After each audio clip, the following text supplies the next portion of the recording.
I was going to catch the light rail from Town Hall down to Chinatown and then have a stop off and then go back on the light rail, on another light rail, sorry, to Randwick, to University in New South Wales. But it's such a nice day, I thought I'd just take a walk down George Street towards Chinatown. It probably doesn't save me anything in terms of public transport costs, as there's a cap of $15 I think, or so, or more probably now, per day in wherever you go to. So it really doesn't matter, and I probably spent my $15 already. There's a whole lot of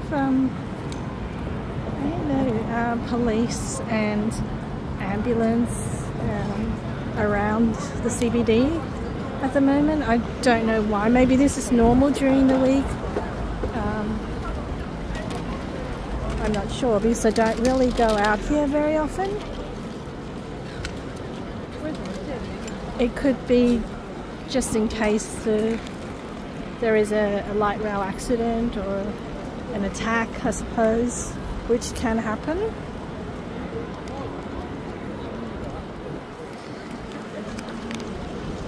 But in terms of crime, I think there's probably more crime in Queensland and Brisbane and also in Victoria and Melbourne than there is in Sydney's CBD, fingers crossed. But we do tend to have more crime out in the southwest and western suburbs, where there's a lot of ethnic groups and also sometimes lower socio-economic groups as well.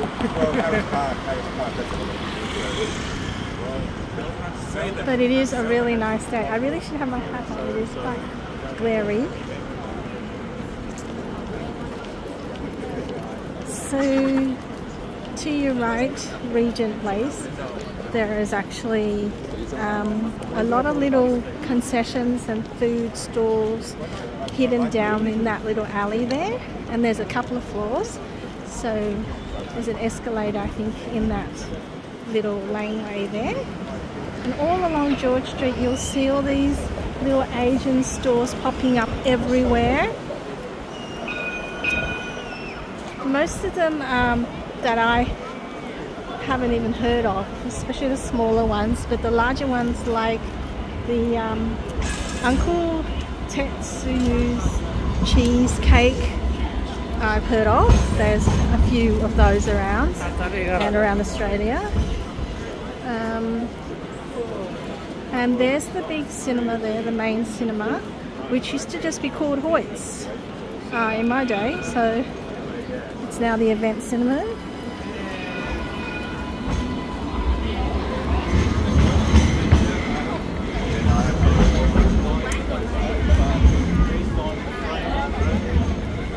There's a dessert bar there, which I thought that used to be a Gillian one, but now it's something else. To the left of me before Wilmot Street, there is an entrance that goes into Town Hall Station, one of many entrances that go into Town Hall Station. And inside the arcade area in the station underground, there's a lot of food areas, a lot of shops and things, and they all interconnect to other areas like the QVB, Queen Victoria building, and two other malls as well, like Pitt Street Mall, and then to the Maya and the Westfield as well. They all connect, and even from Pitt Street you can connect underground or above ground to David Jones, which is another department store which is a rival to Maya. So there, Metro, very famous for indie bands, indie music. These sheep stores are just popping up everywhere. I am curious to go in, but they're tiny, and Yeah, they're very crowded, so I thought maybe another day.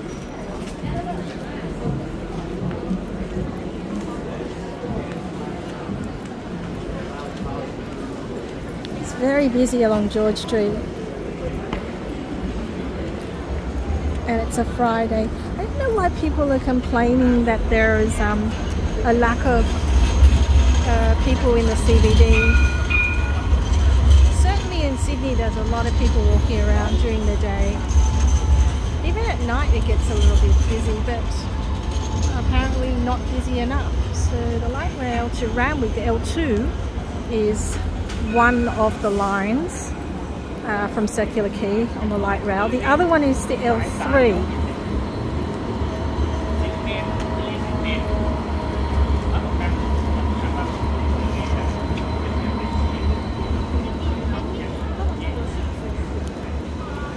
So in the Meriton retail precinct over there, there's also a lot of little Asian restaurants, cafes and concession stores.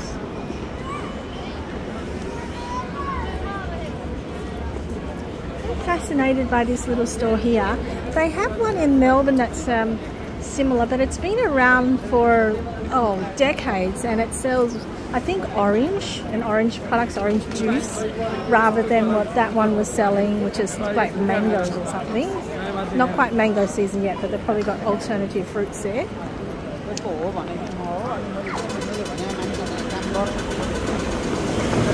This is another shopping mall, and it's World Square.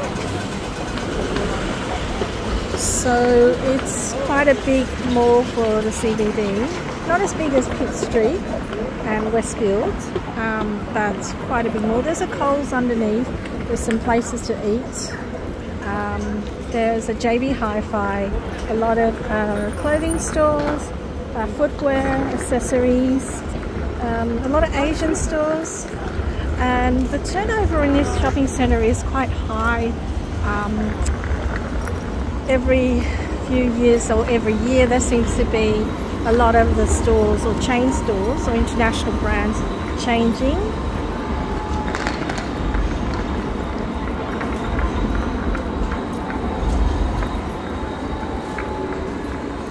So there's the L3, which is the Kingsord Juniors. Kingsord Juniors is a RSL club sort of thing, so that's where that goes, and that is, I believe that's the one I'm taking to get me to the bottom of University of New South Wales, not the top, because I want to go to the Roundhouse, which is, I think, at the bottom, not at the top, on Anzac Parade, I think it is.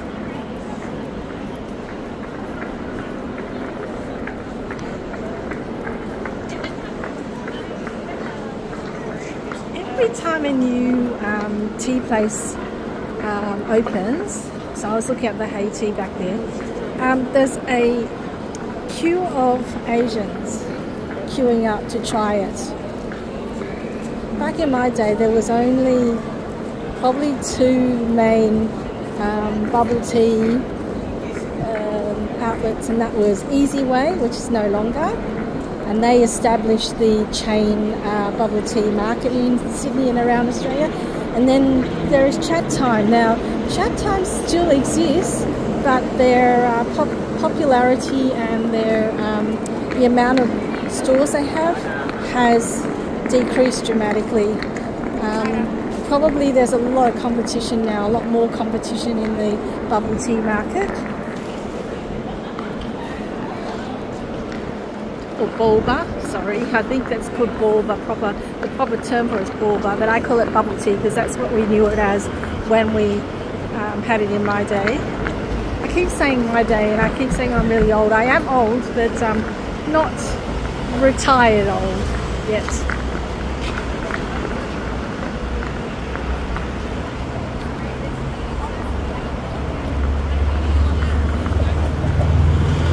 So this pub has a long history too, Scruffy Murphy's. I'm not sure if it changed ownership or not. It used to wrap all the way around the front, which is now taken over by other stalls. It used to be a very happening pub. And I always thought it was called Scruffy McMurphy's, but maybe not.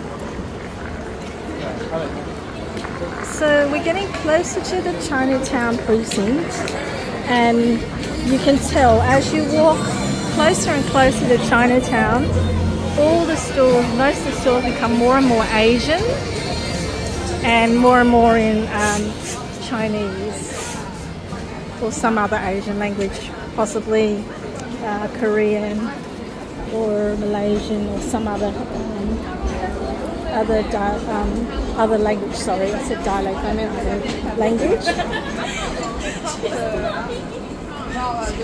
So you can see it's becoming like the street stalls overseas in Asia. It's very interesting the closer and closer you get to Chinatown. Now, I haven't actually been in here, but there's a little nook in here where there are lots of little cafes, or used to be. Again, it's a high turnover of little Asian stores in this little nook here. So you can see them. So I think that used to be a different restaurant, but now it's turned Thai. It used to be Chinese, I think. And then you have this one here. Now I think this is the same one as in Chatswood, the Zhang Liang. It reminds me of my childhood high school pen pal. His name was Liang Shang Shang, or Shang Shang Liang.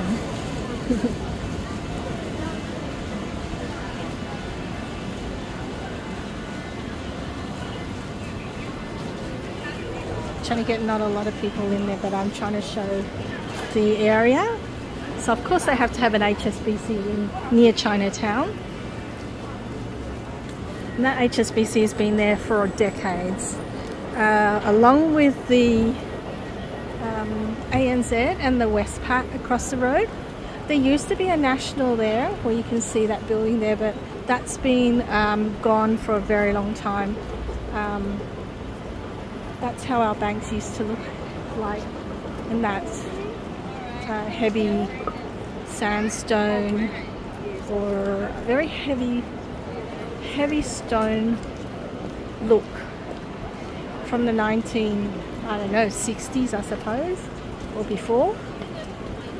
The facade of the Westpac at the bottom, you can see, is still there, and it's a similar architecture to the what they call the Commercial Banking Company of Sydney Limited, which there was the NAB there in that building.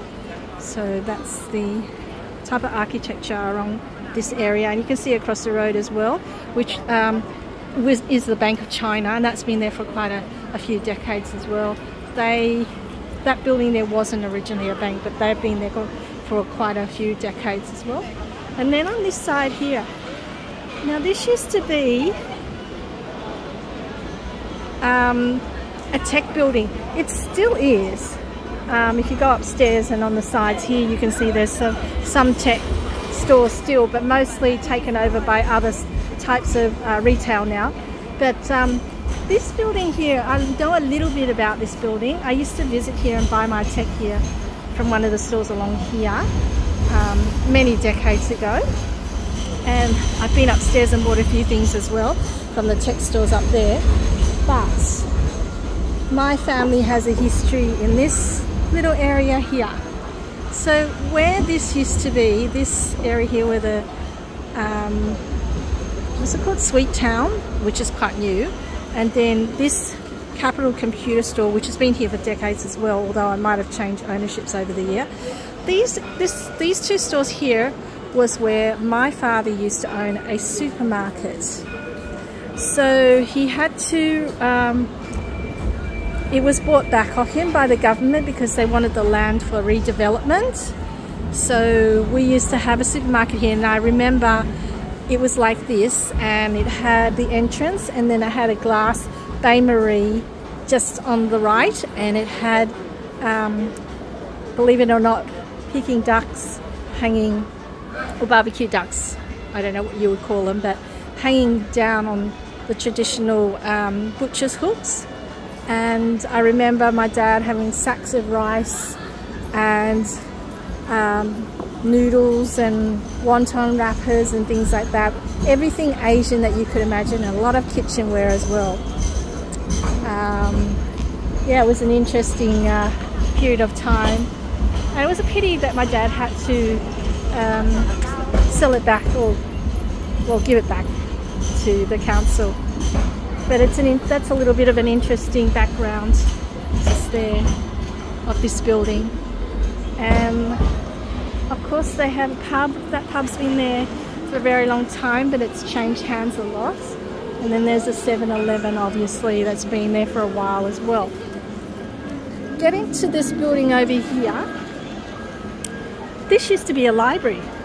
Believe it or not, it was Haymarket Library until it closed down, and now I believe it's part of Bingli. Bingli is just next door, and it's been there for quite a while.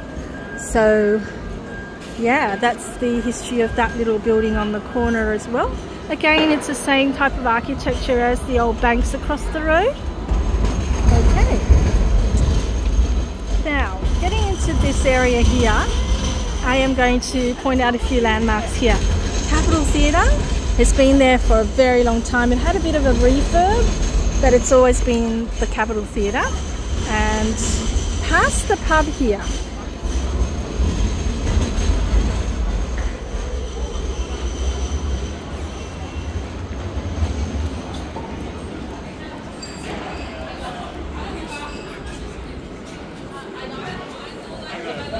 okay, see that Sydney Pie Cafe?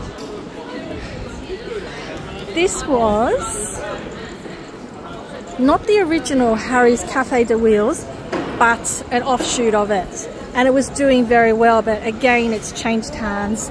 I used to buy my pies there, my salmon, I think it was pies, and they were pretty good. But they're not known for their salmon pies. They're more known for their, I think, meat pies. So that's the story of that little Sydney Pie Cafe there. And there's another thing I want to point out, which is this building across the road here. It's a different type of architecture to the others across the road on George Street. Here there used to be an Asian art gallery, an Asian contemporary art gallery housed in that little area there. No longer. The actual art gallery has shifted across to this here. A little bit different. It's a very small gallery. I haven't been in there for a very long time, but apparently there's some upstairs as well. So it's a two-floor gallery, although very, very small. So yeah, you can see ground and level 1. I don't know if I want to go up there and have a look today. It wasn't my aim, as I'm aiming to head towards that way. Just explaining the light rail system for people who don't know. So L1 was the original light rail system, and it goes from Central to Dulwich Hill. So it passes the entertainment centre, passes the exhibition centre. It used to pass what we knew as the Harbourside shopping mall, which is no longer. It's been demolished and redeveloped into high-rise, and possibly a new mall. So that's L1. So that goes from Central Station up the top in the Grand Concourse, the older part where the country trains and regional trains and intercity trains depart from.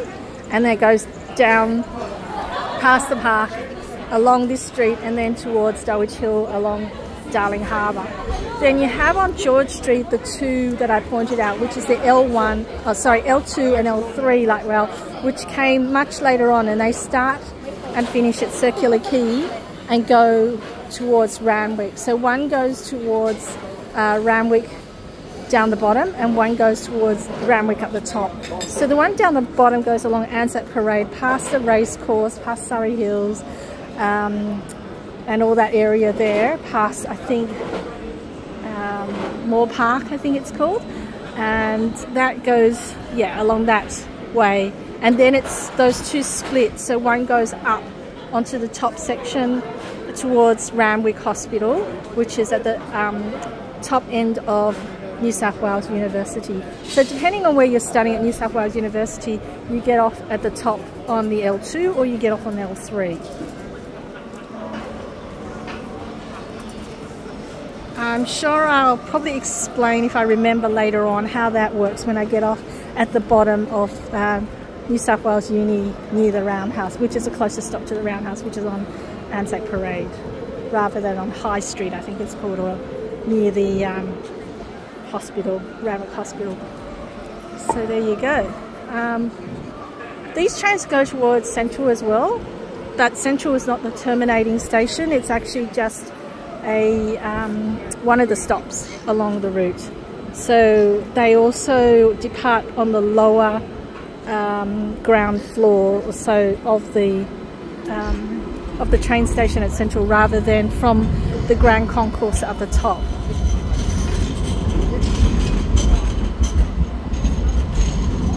So it's fascinating watching these light rail go through the city. I find it really strange that they're not like our metro trains, which are open all the way through on the carriages, but they are joined in the middle. And the other thing about the light rails L1, L2 and L3 is L1 is actually not 100% compatible with L2 and L3, because those two lines would put in later on, much later on. So they have a different tracking system, I believe. I mean, I'm not into the technicals of train spotting, tram spotting, whatever. I just like train rides and tram rides. So that's the light rail system so far in Sydney. It's called a light rail, not a tram system, because we only have 3. And there's one that's out at Parramatta, which I am keen to go and check out as well later on when it's open. I was betting that it was going to open at the same time as the Metro. Obviously the Metro is still ahead of the light rail at Parramatta, so when that opens I will be out there and I will be riding the Parramatta light rail. So that I'm hoping they will call that maybe L4, although it's a little bit far out from Sydney, so it doesn't matter what they call it, as long as it has an L or something to indicate it's a light rail, not an M, which is a metro, or a T, which is a train. So that is that. And now I am going to talk about Market City. I have a history of Market City as well. So Market City was not called Market City originally. It was actually just Paddy's Market. There was no mall on top of it. There was no food court. There was no supermarket. It was just Paddy's Market. It was pretty chaotic.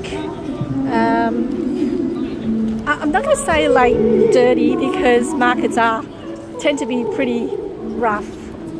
I'm going to get out of sun because it's actually pretty glary. So you can see at the top. So Market City is actually it began as an outlet mall. So like a DFO, if you know what a DFO is, sort of where all the excess clothing or last season clothing was sent, and accessories and other goods were sent to be sold. I'm sorry, it's not a very good view that I'm pointing the camera. This used to be a little Chinese travel agent concession, but it's no longer. Been closed for quite a while. So downstairs there's Paddy's Market, and then upstairs there's now the mall and some high-rise residential apartments. Okay, I'm going to take you on a tour of the upstairs of Market City, and then maybe take a walk downstairs to Paddy's Market. I think it's open, it's Fridays, so here we go. Up the escalator.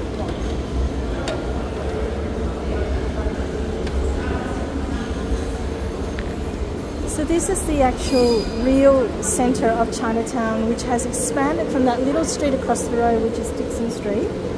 I think I have posted a video of it on my YouTube channel many years ago. If not, it's probably in my archive somewhere. But I haven't really posted much about Market City, and downstairs Paddy's Market as well. So Paddy's Market actually had, well, they're trying to do a refurb and making it more marketable, because it's a dying market. There are less and less produce stores now. There's a lot of knick-knack stores. They just couldn't get the crowds in. It is a very old market, but it's not thriving like the other markets, say in Adelaide or in Melbourne particularly. It isn't even thriving as much as some of the regional markets we have, like in Blackheath or in, you know, other organic markets around outside of the city area. So they wanted to do something to try and revive it. Okay, so I'll start here. So this has been here for a very long time, this sweet stall, but has never been like this. It used to be more like a tobacconist, selling more candies and cigarettes and things like that. Obviously, the market has changed. Most of this mall is full of Asian type stores, so stores that you never heard of. But then there is a few chain stores in here which are more, well, they were outlets, but they're not anymore. They became more one of the many chain stores around. So here I will show you there's a food court. So a lot of the original little outlets are still here.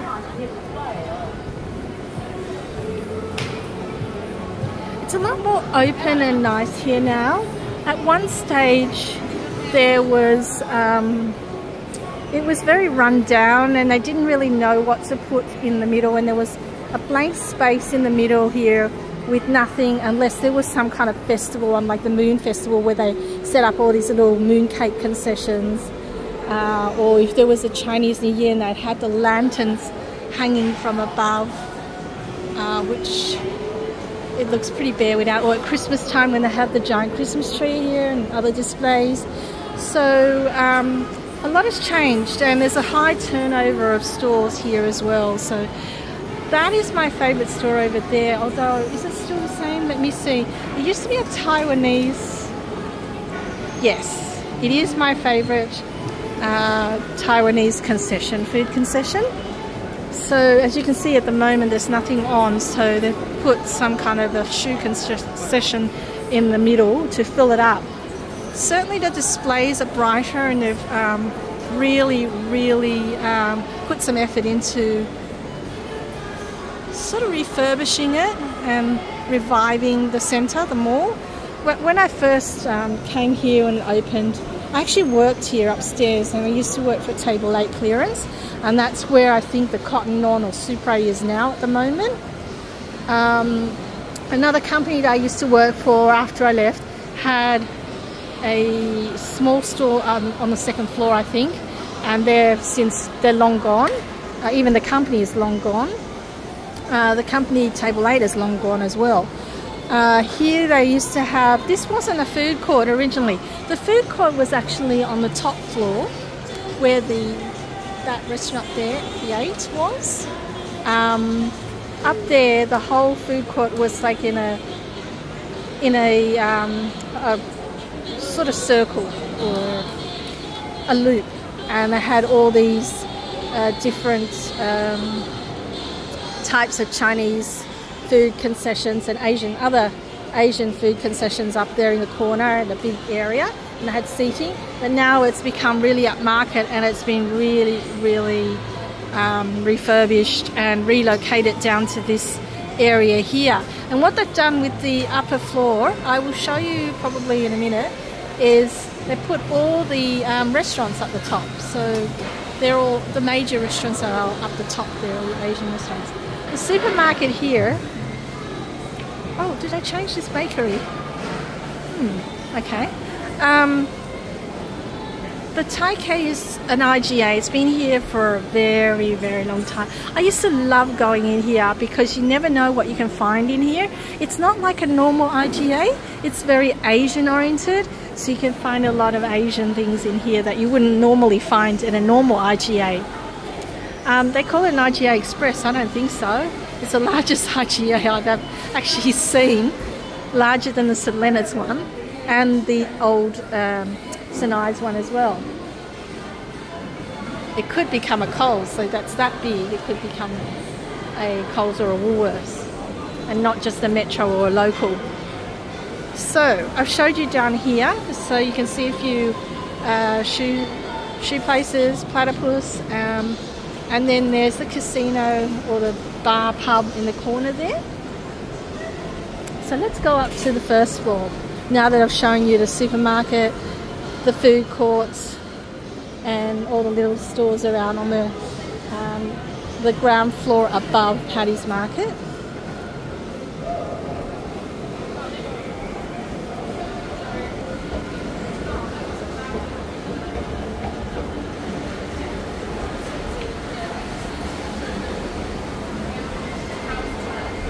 So this is going to be quite a big video, quite a long video for anyone that's planning to come to Sydney and like some places to visit or that is around in the CBD and not too far from where they're staying or living or travelling from. Okay, so this is the second floor of the mall, and this is the main floor where most of the outlet stores are. So you can see Giordano, which is a Hong Kong based brand, Cotton On. That's a chain brand, which is, it's huge now. It used to be tiny. And then you've got Connor, also well known, but it's a men's brand. Shoes, Novo, Forecast. Forecast used to be in the corner. It's just been moved over here. It's not the most popular chain store, but there is some Forecast still around. I think there might be one still at Chatswood somewhere on the mall. So you've got another Supre over there. And you've got the Bonds outlet over there, Concourse. I mean, a lot of the major brands. There's a TK Maxx as well, which is a major outlet store around Australia.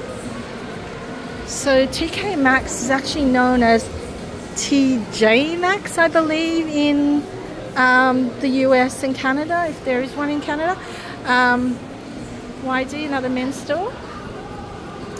So I used to shop here, don't really anymore. I mean, I think it's the equivalent of Winners in Canada. So same kind of thing except a different name.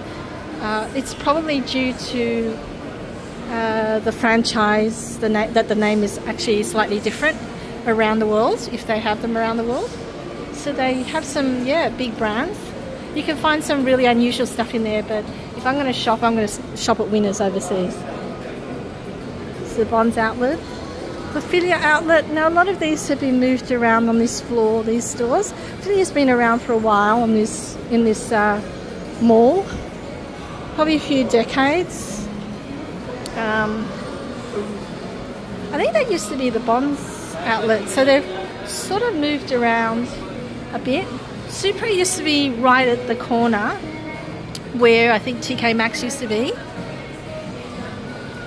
But I think because TK Maxx and the Cotton On stores are so presentable, they have to have the largest space and the prime space within the mall. Whereas Supre is sort of like all cheap and nasty stuff now. Okay, so yeah, that's where Forecast used to be. Don't know about those stores over there. They're probably relatively new. And D Beds Manchester is new as well. This used to be the sister store of Cotton On, because Cotton On had like Cotton On, which sold all the clothing and stuff like that, and then they had a branch where they sold just pajamas, bras, underwear, gym gear, anything that wasn't mainstream clothing. So all the undergarments, I assume, that kind of thing, socks, things like that. Skechers has been here for a while as well. Everyone knows what Skechers is. So that's basically it. I mean, this is the second floor. So I'm going to take you up to the third floor, which is the interesting floor.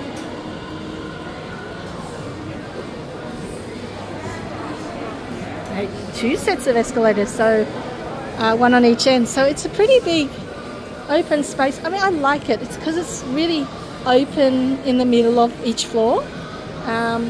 It's very well, I suppose, very well planned.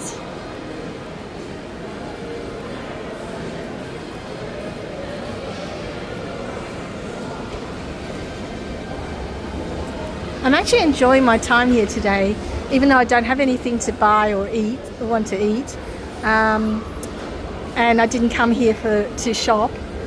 But I haven't been here for a while, so I don't know if it's because I haven't been here for a while and I'm curious as to what they've done to the mall, or whether I really do like the mall. So this is the top floor. Now you can see it's very beautiful. There are restaurants all the way around. Wouldn't you just love to sit here and eat?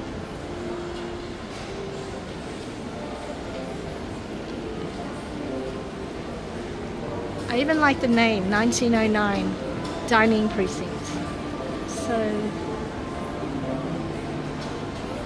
So the restaurants take up 1, 2, 3.5 of the top floor.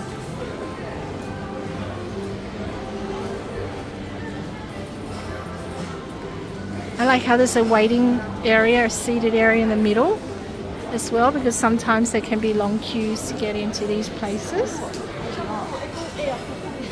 The dollar shop with 1 L hot pot restaurant. That's very cute. But I wonder what they sell.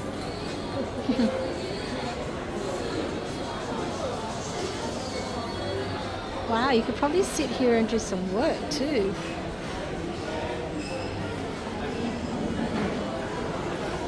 I'm going to have to come back and eat here one day. It's just so beautiful. But I really like that little restaurant just near the escalators. I think that's quite cute. So back in the day, this was the food court area, this side. On this side here, this is relatively new, this karaoke bar, but the time zone has always been up here, and there used to be a theatre, a Reading theatre up here, or cinema as you would call it, next to the time zone, so kids would hang out and they would actually see a movie and then go and play at time zone, or before go to play at time zone then go and see a movie. So this used to be a cinema here, and then time zone was just over there, but time zone was also on the other side. So they've moved it around, and now time zone wraps around the area where it used to be the cinema. So that's it. This is the top floor of the Market City shopping mall. One more thing I want to point out is this little section here. I also have a bit of a history with this here as well. So the second part of my history with this mall is, back in the day I used to work for a company which had abseilers and height safety, and what they used to do was every Chinese New Year they would come and they would put up the lanterns from above. So that was probably back in the late 1990s, or even early probably 2000s more than 1990s. So yeah, so that's how they are associated with this mall. They used to put up the Chinese lanterns during Chinese New Year, and if needed probably during the Moon Festival as well, but I don't think they had lanterns during the Moon Festival, probably just had the concessions downstairs. So that is Market City. I think that used to be the Gloria Jeans, but they're closed because there's no longer any Gloria Jeans. But yeah, that's basically it. for the mall upstairs above Paddy's Market. So I'm going to end the video here, and I'm going to do another video of Paddy's Market downstairs. I'm assuming it's open. It's Friday. It's open most of the week. So I'll see you in the next video. Thanks for watching.